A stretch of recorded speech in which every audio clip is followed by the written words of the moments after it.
फरीदाबाद से एक मामला सामने आया है जहां 17 वर्षीय किशोर की लाश 8 फुट गहरे गड्ढे में मिलने के बाद इलाके में हड़कंप का माहौल है।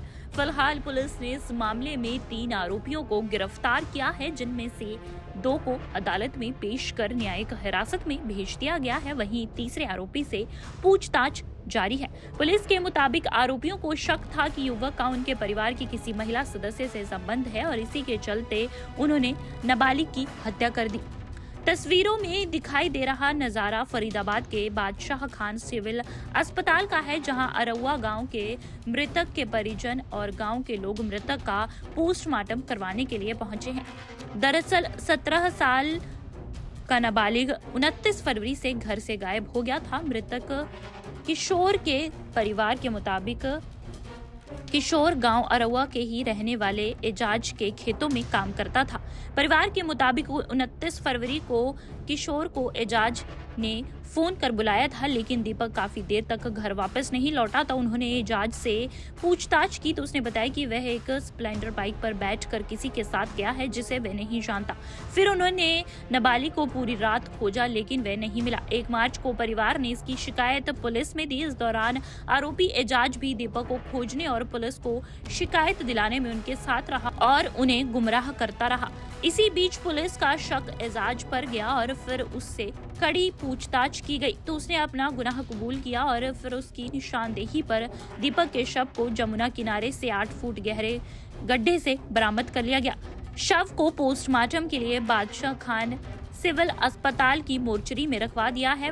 वहीं इस मामले में परिवार ने बताया कि दीपक की एजाज और उसके साथ अन्य कई लोगों ने निर्मम तरीके से हत्या की है। उसके न केवल हाथ, पांव और दांत तोड़ दिए गए, बल्कि उसकी एक टांग भी हथियारों ने निकाल ली है। वह चाहते हैं कि हत्यारों को पुलिस कड़ी से कड़ी सजा दे। कि 29 फरवरी की बात है कि 16-17 साल का लड़का मिसिंग था, जिसकी पुलिस को 1 मार्च को रिपोर्ट दी गई परिवारजनों की तरफ से कि हमारा बच्चा गायब है और कोई मोटरसाइकिल पे उसको लेके गया है। तो इस संबंध में पुलिस ने तुरंत कार्रवाई करते हुए मुकदमा दर्ज कर लिया गया है।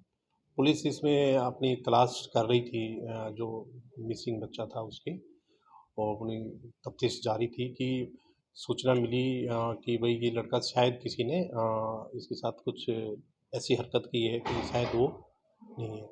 परिजनों से संपर्क किया गया तो परिजनों ने बताया कि हाँ, हमें इस एक 2-3 लोगों का बताया कि इन पे हमें शक है। तो उनके शक के आधार पे एजाज नाम का जो एक है उस जो उनके पड़ोस में ही रहता है, उनसे उससे पूछताछ की गई और उससे पूछताछ पर उसके जो भतीजा है सोहान, उसके बारे में पूछा गया कि वो कहाँ है, तो वो वहाँ पे था नहीं, तो उससे कुछ डाउट हुआ पुलिस को, तो सोहान को तलाश की गई और इसी का जो एक और जो दोस्त था साबिर, उसका भी पूछताछ की। तीनों को पूछताछ के लिए काबू किया गया। पूछताछ पर सामने आया कि इन्होंने ही उस लड़के की हत्या की है। पर और पहले जो आरोपित हैं उन्होंने ये बताया था पूछताछ में कि बाद में पूरी क्या घटना है? मैं वही बता रहा था आपको कि उसमें उन्होंने गुमराह करने के लिए, परिजनों को गुमराह करने के लिए और पुलिस को गुमराह करने के लिए ऐसा किया था, ताकि पुलिस को पता ना लगे कि ये इसमें इन्वॉल्व्ड है, ठीक है? और सबसे पहले वो, हालाँकि वो पंचायत में भी शामिल रहे, बच्चे की तलाश में भी शामिल रहे, लेकिन जो उनकी एक्टिविटीज़ थी उनसे जो डाउट हुआ और उस परिजनों ने भी जो उनको पॉइंट आउट किया था, कि उनको उनकी शिनाख्त पे जब उन्होंने बताया कि हमने उसकी हत्या कर दी थी, और उन्हीं की शिनाख्त पे ड्यूटी मजिस्ट्रेट जो तहसीलदार थे यहाँ के, उनकी मौजूदगी में वहाँ से जो जमुना का जो दूसरा किनारा है यूपी साइड में, वहाँ से उसको डेड बॉडी को निकाला गया है, जिसका बोर्ड डॉक्टर के बोर्ड द्वारा पोस्टमार्टम कराया जाएगा। इस संबंध में पहले मिसिंग का था, अभी हत्या का मुकदमा दर्ज कर लिया गया है इनके खिलाफ और 3 आरोपी अरेस्ट किए गए हैं, जिसमें आज़ाद है और साबिर और सोहान है। आज़ाद और साबिर इनको अरेस्ट करके कोर्ट में पेश करके और जेल भेज दिया गया है। सोहान अभी पुलिस रिमांड पे अभी तो उससे पूछताछ जारी है। पूछताछ में कुछ सामने आया है कि वो लड़का का ये आसपास में रहते हैं, एक सपेरे जाति से संबंध रखते हैं और दूसरा है वो फ़कीर जाति से संबंध रखते हैं। जो आरोपी पक्ष है वो फ़कीर जाति से संबंध रखता है और जो मरने वाला लड़का है वो सपेरे हैं। जाति से संबंध रखा, तो उसमें इसको जस्ट होल्ड करना है यार यहीं पे कंटिन्यू। तो इसमें तीसरा आरोपी अभी रिमांड पे है और इसमें जो भी इसमें परिजनों की जो शिकायत है, उनके जो ग्रीवेंसेज है, उसके अनुसार सारी कार्रवाई की जा रही है और धारा 302 ऐड कर दी गई है और जो भी इसमें कानूनी कार्रवाई बनती है वो पूरी की जाएगी सख्ती के साथ। आरोपियों को बख्शा नहीं जाएगा, उनको सख्त सजा दिलाई जाएगी। सर किस हालत में मिली थी? हाँ, डेड बॉडी पूछताछ में जैसे कि पता लगा था कि उन्होंने उसको मोटरसाइकिल पे लेके गए और वो जमुना किनारे के पास से वहाँ ले जाके उस बात पे कासन हुई कि तू हमारे घर पे आना जाना बंद कर दे, तेरी हरकतें ठीक नहीं है। और इसी बात में उनके कासन हुई और स्वापी से उसका गला दबाकर उसकी हत्या कर दी और एक बोरे में बंद करके और उसको जमुना के दूसरे किनारे पे उसको ज़मीन में गाड़ दिया। आँख भी निकाल दी गई थी? नहीं, ऐसा कुछ, पूरी बॉडी इंटैक्ट है, ऐसा कुछ नहीं है। जिसको पोस्टमार्टम में भी पता लग जाएगा, ये इस तरह की कोई चीज़ नहीं है। वजह क्या रही है? हाँ, वो उनको उसके घर पे दोनों परिवार है, आस-पास में रहते हैं, उनके घर पे आना जाना था, तो उनको शक था कि ये उनके परिवार की किसी बहन बेटी के साथ, इसके साथ मतलब कोई ये मतलब दूसरी नीयत लगा लो, गलत नीयत से कुछ देखा था कि। तो पूरी घटना में कितने नामजद किए गए हैं? 3 आरोपी अरेस्ट कर लिए गए हैं और परिवार का अगर कोई डाउट या एलिगेशन है, ये हमारी तफ्तीश में भी आएगा। जो हमारा लिंकअप जुड़ेगा, किसी से कड़ी जुड़ेगी, उनको भी गिरफ्तार किया जाएगा, किसी को नहीं बख्शा जाएगा। नाबालिग कितने से इस पूरी घटना में? इसमें ये जो हमने अरेस्ट किए हैं वो तो हमने जेल भेज दिए हैं और जो इसमें जो भी कोई आधार कार्ड उससे जो प्रूफ होगा उसमें देखेंगे। उससे बात की, वो कहने लगा कि वकील साहब मुझे सिर्फ इतना पता है कि जो है ना, मैं दूर था और वो किसी मोटरसाइकिल पे जा रहा था। 2-3 दिन से अपनी बातों में ही ये उलट फेर हुआ, तो इसको इन पर डाउट हुआ। हमने प्रशासन को बताया, प्रशासन ने इन्हें सख्ती से लिया, तो रात जाके 2 बजे जाके डेड बॉडी इन्होंने रिकवर कराई है, जो कि निशानदेही निशानदेही आरोपी ड्यूटी मजिस्ट्रेट एसडीएम साहब नियुक्त हुए हैं रात को ही। और जब जाके वो आरोपी 10 फीट गहरे गड्ढे में, उसकी गर्दन का हाल देखिए, डेड बॉडी में जो शिनाख्त की है, मैंने फोटो देखे हैं, गर्दन बुरी तरह से टूटी हुई है। तो उसने ये भी बताया होगा कितने लोग नहीं है, कान नहीं है, एजाज ने बताया होगा कितने लोग शामिल थे और किस तरीके से हत्या की थी। वो पार्ट ऑफ इन्वेस्टिगेशन के तहत आजाद ने अभी पूरा खुलासा नहीं किया है, बल्कि अभी कल और इन्वेस्टिगेशन रिमांड पे एक दिन का रिमांड दिया, 6-7 घंटे का। उसमें पुलिस क्या सामने लाती है, उससे पूछताछ करती है। आप क्या मांग करते हैं? मैं तो प्रशासन, आपके चैनल के माध्यम से प्रशासन से मांग करता हूं कि जो है ज्यादा से ज्यादा इस केस में इंटरेस्ट दिखाएं और ज्यादा से ज्यादा इस केस को जो है ना, इस केस को छानबीन करें, क्योंकि ये एक सरगना है। ये कोई इन जो बच्चों को आगे कर दिया, इनका काम नहीं है, बल्कि और भी लोग इसमें शामिल हैं। मैं तो आपके चैनल से माध्यम यही करूंगा कि इसमें जो है हमें न्याय मिले और जो मुलजिम है जिन्होंने इसको पनाह दी है और जिस साजिश में है, जिनकी कॉल डिटेल वो आपस में बातचीत हो रही है, उनको भी मुलजिम बनाकर अदालत में पेश 365 के बाद 302 इजाद कर दी गई है। क्या SC/ST लगाया गया इसमें? अभी SC/ST एक्ट इजाद नहीं किया है। मांग करते हैं हमने SHO साहब से आज बात की, उन्होंने कहा है कि ये जाति, मैंने अपना कास्ट सर्टिफिकेट इनका दे दिया है कि ये लोग सपेरा समाज से बिलोंग करते हैं, जो कि हरियाणा में SC कम्युनिटी में आते हैं और DNT में डिनोटिफाइड ट्राइब्स में आते हैं, जिसको घुमंतु कहा जाता है, उसमें आते हैं। उसके तहत इनको जो है SC/ST का जो भी पार्ट बनता है, 333-89 सेक्शन जो है वो इजाद किया जाए और इसके अलावा 120 भी जरूर लगाया जाए, क्योंकि ये साजिश है। ये कोई बिना बात के किसी मासूम की हत्या करना एक साजिशन अपराधी है और ये बड़ा हीनियस क्राइम है। और जितनी भी क्राइम आज तक किए इन्होंने सारे हीनियस है। Thank you. मेरा नाम अशोक कुमार चंदानी है। पेशे से मैं अधिवक्ता हूँ, यही फरीदाबाद कोर्ट में प्रैक्टिस करता हूँ और बदकिस्मती से ये जो मृतक है, मासूम मृतक, जिसकी बेरहमी से निर्दयता पूर्वक इन लोगों ने साजिश के तहत हत्या की है, वो मेरे सगी भतीजी का बेटा है, सबसे छोटा। तो क्या वजह निकल के सामने आई है? और अभी तक कोई भी ऐसी ठोस जानकारी नहीं मिली है कि इन लोगों ने इस मासूम की हत्या क्यों की, लेकिन जो सामने आया है बात ये है कि हिंदू और मोहम्मडन, ये लोग हिंदू लोगों से ईर्ष्या रखते हैं। इन जो आरोपी रात पुलिस ने गिरफ्तार किए हैं, जिनको आज मजिस्ट्रेट, इलाका मजिस्ट्रेट को पेश किया गया है। उनकी तीनों की क्रिमिनल हिस्ट्री रही है। पहले भी गोकसी के मामले में ये जेल जा चुके हैं। एक ही परिवार के हैं ये? एक ही परिवार के हैं, इनके दादा सब भाई भाई हैं। इसके अलावा रेप के मैटर में अभी भी एक अंदर है। इसके अलावा और भी कई जेल में है। और अब ये नया अभी मासूम की हत्या, जो बालक 17 साल का, 16.5 साल का, जिसको कुछ नहीं पता इस दुनियादारी का, उसको धोखे से अपनी मोटरसाइकिल पे बिठा करके, एक मोटरसाइकिल पे बिठा के ले जा रहा है प्लानिंग के तहत। और दूसरा जो है उसको बहका कर ले जाके उसको गर्दन मरोड़ करके, जैसा कि बॉडी में दिखाया गया, आंखें निकाल ली, उसका जो है कान काट लिया। तो ये बड़ी पार्ट ऑफ इन्वेस्टिगेशन है पुलिस की कि ये क्या क्या रिकवर करते हैं। और इसमें कुछ सेक्शन भी ऐड होने हैं। अभी इन्होंने जो एफआईआर इन्होंने 29 तारीख को ये लड़का शाम को गायब हुआ था और 1 तारीख को इन्होंने कंप्लेंट दी। 1 तारीख में एफआईआर नंबर 45 दर्ज हुई, जिसमें धारा 365 के तहत मुकदमा दर्ज हुआ। लेकिन धीरे धीरे पता लगा, तो जैसे ही ये आरोपी और डेड बॉडी मिली तो धारा 302 और 34 इसमें इजाद की गई।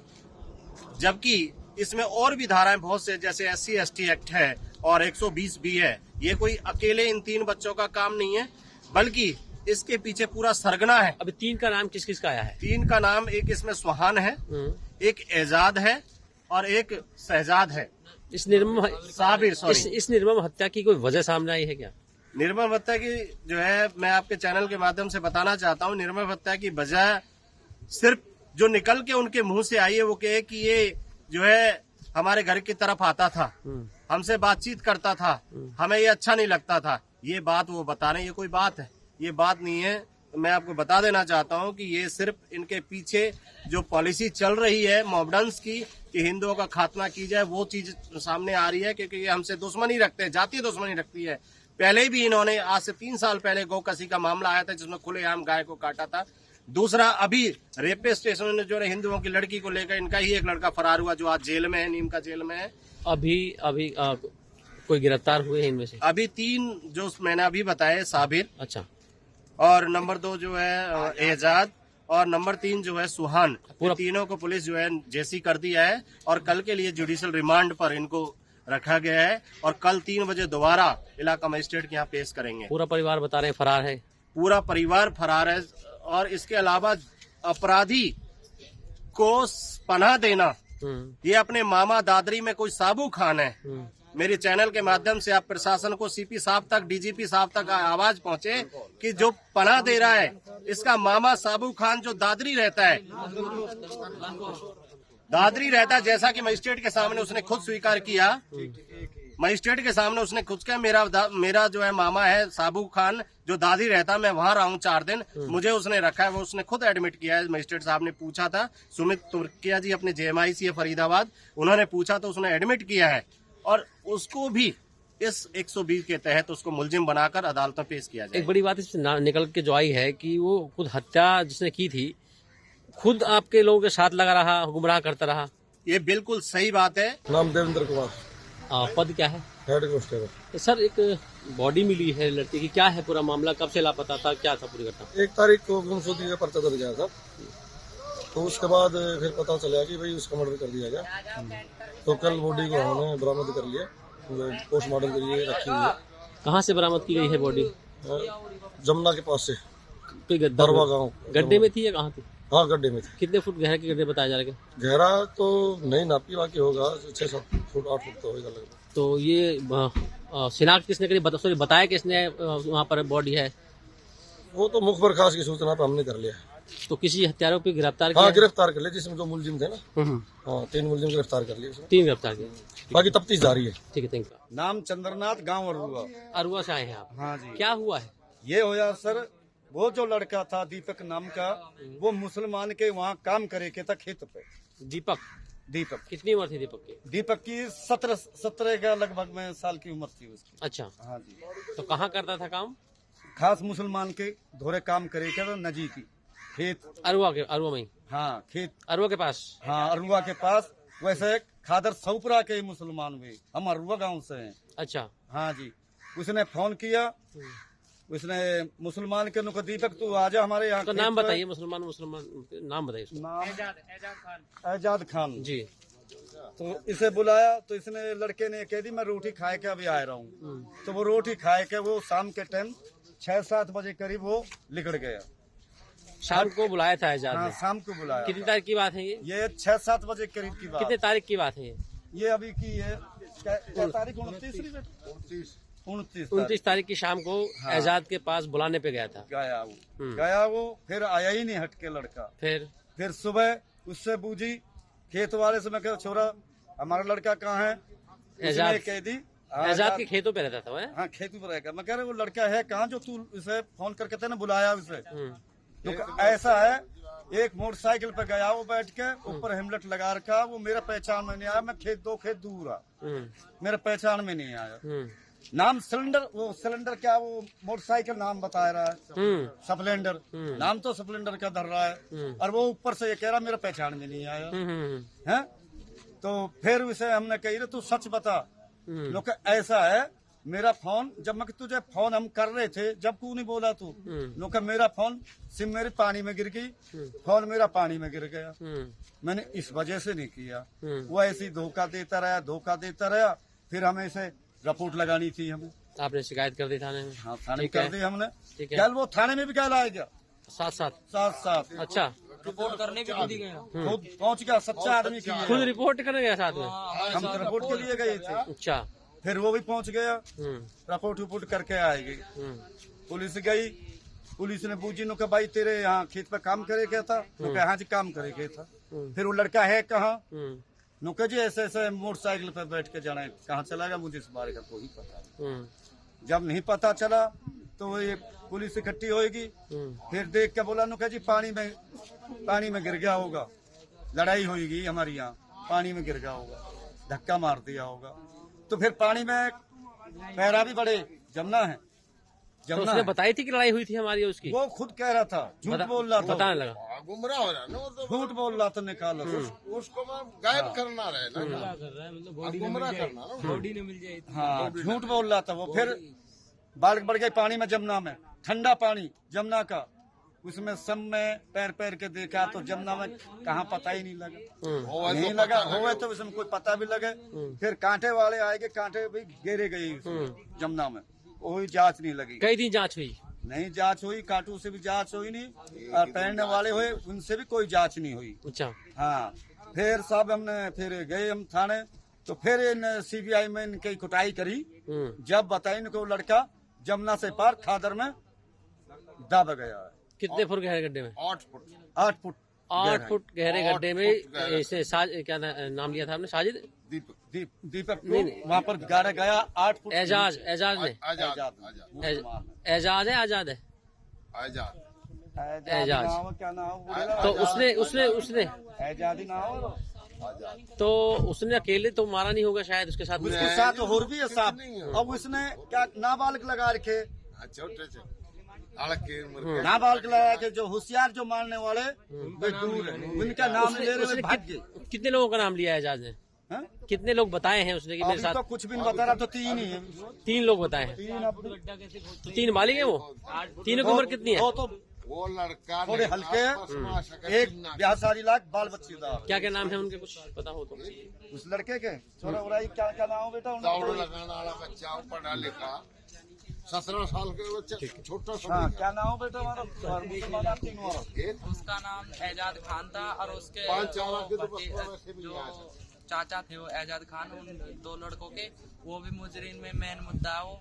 और उसके जो बेटे है वो सुहान खान है और एक है साबिर खान। और भी लोगों की शामिल है उसमें, जो मारने में हत्या है करी गई है। और भी ज्यादा हमें शक पड़ रहा है कि उनके पास और भी ज्यादा बेरहमी से मारा है। आंख निकाल दी है, हाथ तोड़ दिए हैं, लील मार रखी है, हाथ पैर मंदरे, गर्दन तोड़ दी है, बहुत बुरी तरीके से मार रखा है। हाथ पैर मंदरे बंधा हुआ था? हाँ हाथ पैर मंदरे बंधे पड़े थे और दाब दिया अंदर। हाँ, दाब दिया। तो वजह कोई सामने आई है? बताया निकली हुई, गल नाक टूटी हुई, कोई वजह सामने नहीं आई मारने की? ऐसी कोई वजह नहीं।